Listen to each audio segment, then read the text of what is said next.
पूरे देश ने कल भारत रत्न और पूर्व प्रधानमंत्री अटल बिहारी वाजपेयी को उनकी 99वीं जयंती पर याद किया। सियासत के अजात शत्रु कहे जाने वाले वाजपेयी जी को उनके राजनीतिक विरोधियों ने भी श्रद्धांजलि अर्पित की। पीएम मोदी ने अटल बिहारी वाजपेयी को उनकी समाधि सदैव अटल पर पहुंचकर उन्हें नमन किया, तो साथ ही जाने माने स्वतंत्रता सेनानी और शिक्षाविद मदन मोहन मालवीय को भी उनकी 162वीं जयंती पर नमन किया।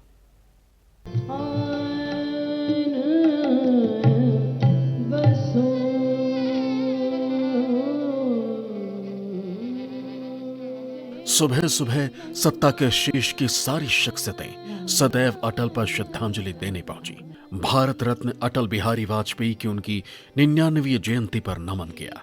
राष्ट्रपति द्रौपदी मुर्मू, उपराष्ट्रपति जगदीप धनखड़, पूर्व राष्ट्रपति रामनाथ कोविंद, लोकसभा अध्यक्ष ओम बिरला, प्रधानमंत्री नरेंद्र मोदी,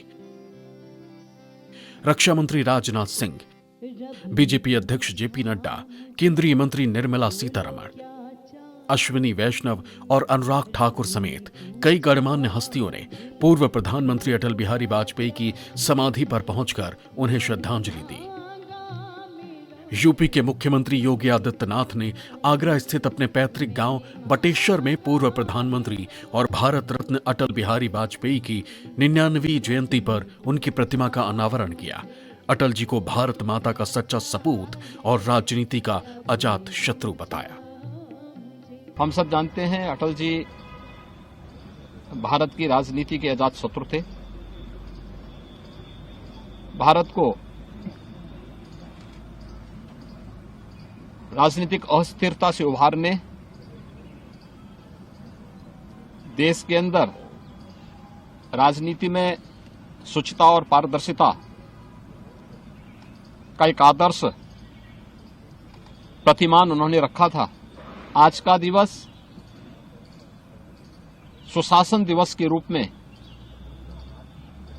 भारतीय जनता पार्टी भी और सरकारें भी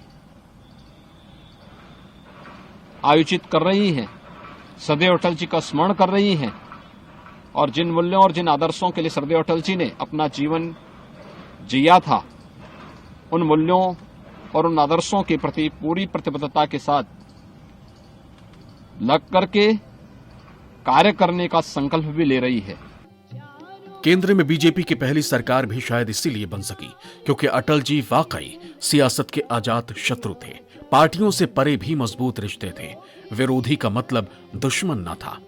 पटना में तेजस्वी यादव के साथ अटल जी को पुष्पांजलि अर्पित करने के बाद नीतीश कुमार का यह बयान शायद इसी की वानगी है।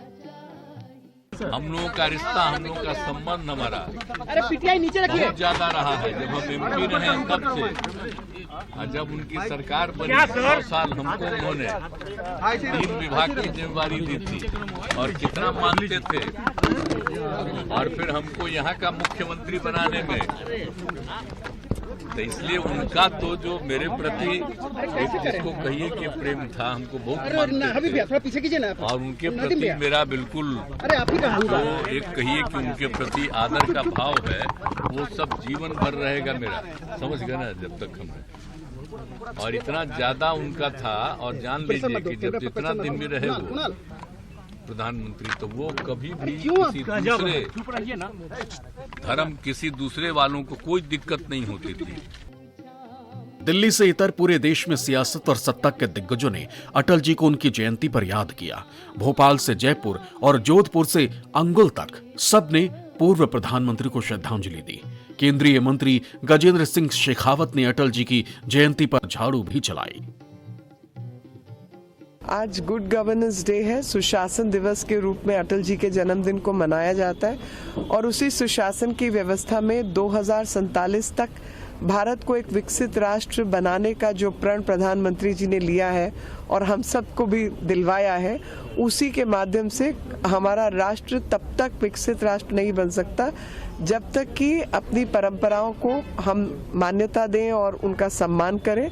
साथ ही पुस्तकालय, ग्रंथागार जैसी जगहों का सही इस्तेमाल हो, क्योंकि ज्ञान के ही क्षेत्र में भारत सबसे उत्तीर्ण था और उसी की वजह से हम लोग आगे थे और उन्हीं परंपराओं को हमें वापस संरक्षित कर लाना होगा, तभी देश आगे बढ़ेगा। हमारे छत्तीसगढ़ के निर्माता और भारतीय जनता पार्टी के संस्थापक श्रद्धेय अटल बिहारी वाजपेयी जी का जन्मदिन है, जिसको पूरा देश सुशासन दिवस के रूप में मनाता है। तो सबसे पहले तो मैं पूरे प्रदेशवासियों को सुशासन दिवस की बहुत बहुत बधाई देता हूं, शुभकामनाएं देता हूं। और आज मुझे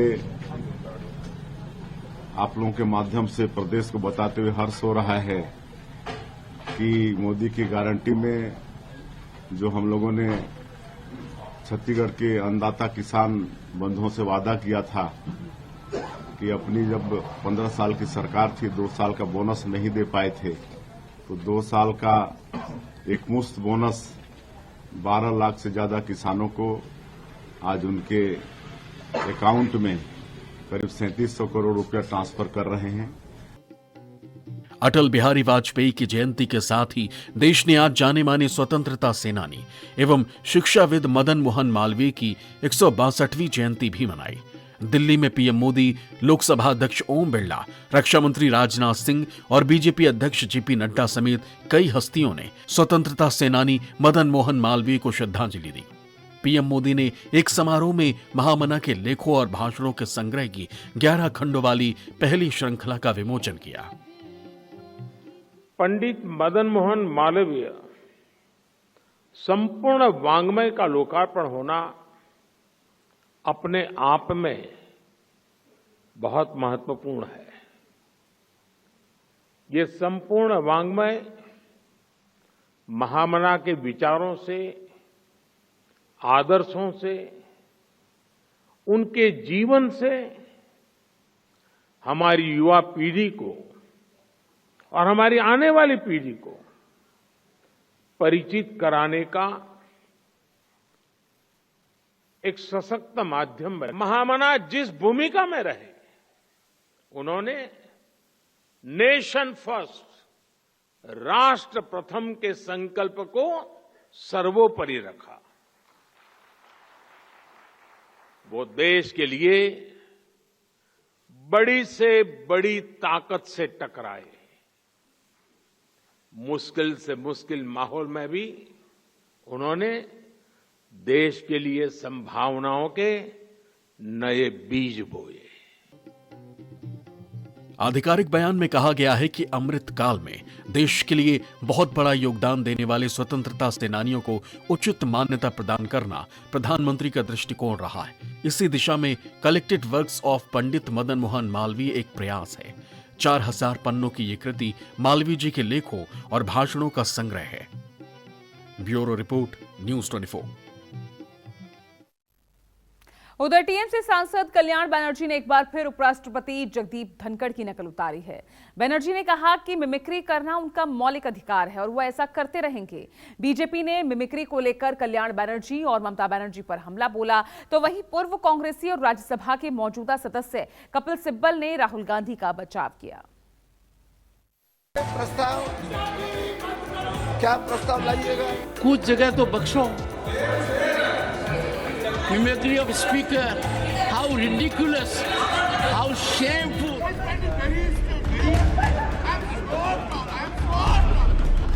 जिस मिमिक्री के लिए संसद से सड़क तक महाभारत हुई, टीएमसी सांसद कल्याण बनर्जी को सफाई देनी पड़ी। बीजेपी ने वीडियो बनाने के लिए राहुल गांधी को भी निशाना बनाया। दिल्ली से पश्चिम बंगाल पहुंचते ही कल्याण बनर्जी ने विवादों की वही कहानी दोहरा दी। पश्चिम बंगाल के हुगली में कल्याण बनर्जी ने एक बार फिर उपराष्ट्रपति जगदीप धनखड़ का मजाक उड़ाया, तो लगे हाथ ये भी दावा कर दिया कि मिमिक्री उनका मौलिक अधिकार है और वो बार बार नकल उतारते रहेंगे।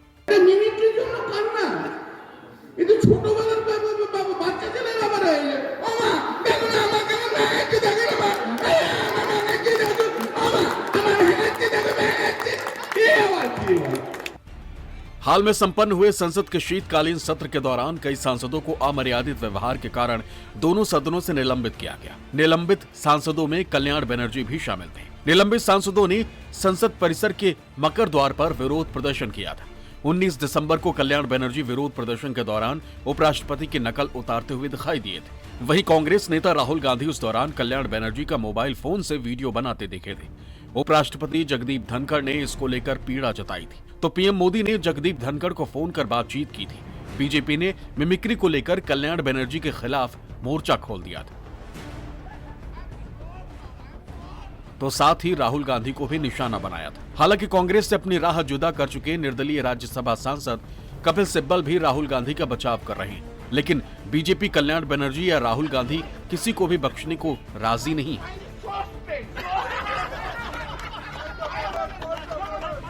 A sufferer knows how to withstand from inside. Take all affronts, all insults with one direction. We are in the service of our Bharat Mata. You will have to show integrity.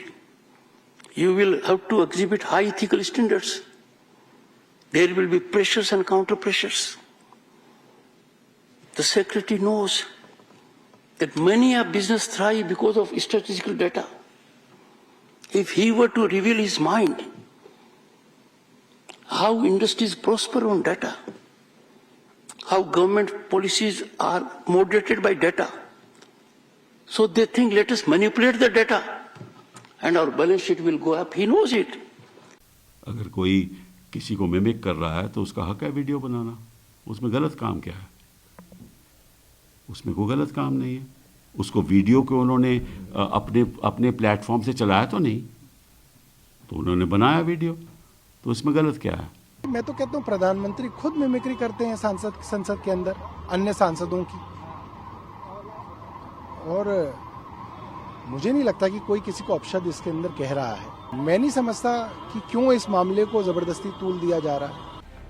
उपराष्ट्रपति की mimicry को लेकर कई केंद्रीय मंत्रियों समेत BJP के बड़े नेताओं ने कल्याण बनर्जी और राहुल गांधी की कड़ी आलोचना की थी। देश के कई जगहों पर बीजेपी कार्यकर्ताओं और जाट समुदाय के लोगों ने भी कल्याण बनर्जी और राहुल गांधी के खिलाफ प्रदर्शन किया था। Bureau report, news 24।